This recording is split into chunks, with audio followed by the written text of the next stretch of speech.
Sahabat pemasyarakatan di mana saja Anda berada, kembali berjumpa bersama saya. Pada video kali ini saya akan memberikan suatu edukasi atau cara perhitungan masa pidana sejak dia mulai ditahan sampai batas akhir masa pidana sesuai putusan daripada hakim. Nah, makanya di sini saya akan mencoba sampaikan terkait perhitungan masa pidana atau ekspirasi bagi seseorang narapidana. Kami menggunakan tabel seperti ini. Ini namanya Telaram Pemasyarakatan, dan ini juga yang dipakai oleh baik itu nasional, internasional atau dunia yang membuat kalender Masehi. Jadi menggunakan tabel ini karena di sini sudah dihitung. Misalnya di sini tahun 2025, langsung ke sini 2026, 2027, 2008, 2029, kembali lagi ke sini.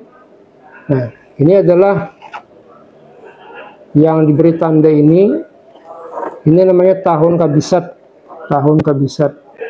Dan di tahun kabisat ini yang membedakannya itu adalah di bulan Februari. Tanggal berakhir bulan Februari itu jatuh pada tanggal 29 2024 tadi.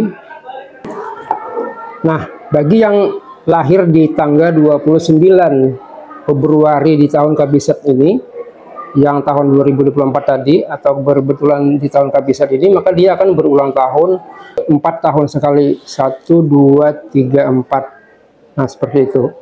Saya akan coba memulai perhitungan, yaitu pidana seseorang, yaitu A dan B. Dan di sini tanggal mulai ditahan dia sama. Saya contohkan ya, tanggal 3 bulan Februari 2025.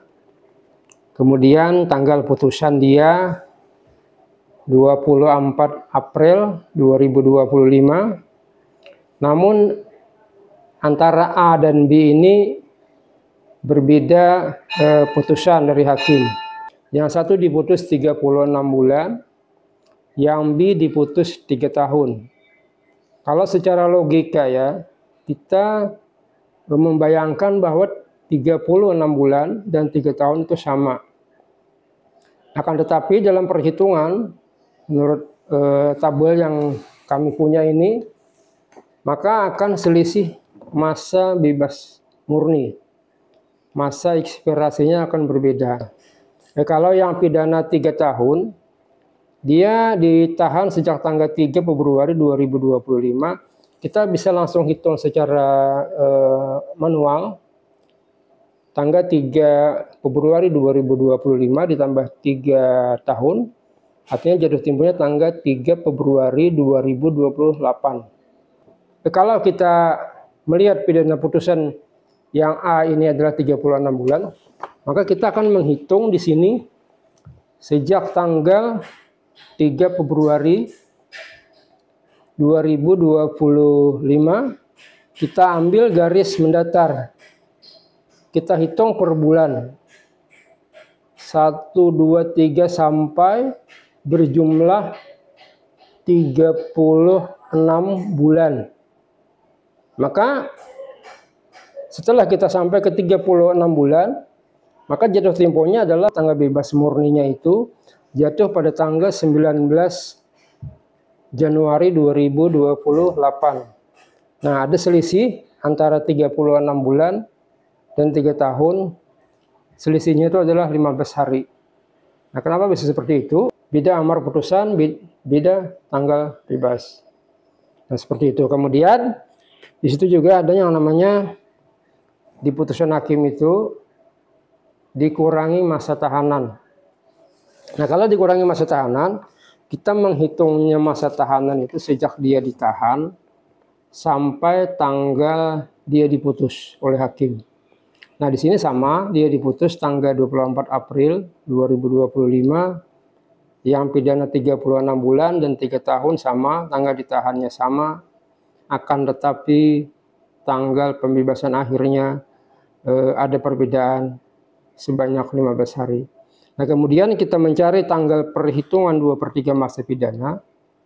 Kalau kita hitung secara aplikasi dan secara manual, bahwa pidana 3 tahun dan 36 bulan itu dia 2/3-nya itu sama. Nah, itu yang membedakan itu adalah tanggal ekspirasi akhir. Kalau pidana 3 tahun, 2/3 masa pidana itu adalah 2 tahun. Nah, sama kalau kita mencari 36 bulan, 2/3-nya itu adalah sama. Dia juga kita cari 2 tahun. Sama. Dan itulah tanggal dia melaksanakan pembebasan bersyarat. Jadi pidana 36 bulan dan 3 tahun, tanggal bebas akhirnya adalah berbeda, selisih 15 hari, akan tetapi tanggal pelaksanaan bebas bersyarat itu adalah sama, tanggal 2/3-nya. Nah, seperti itulah cara perhitungan dengan menggunakan tabel Telegram pemasyarakatan. Nah, mudah-mudahan ini bisa dipahami.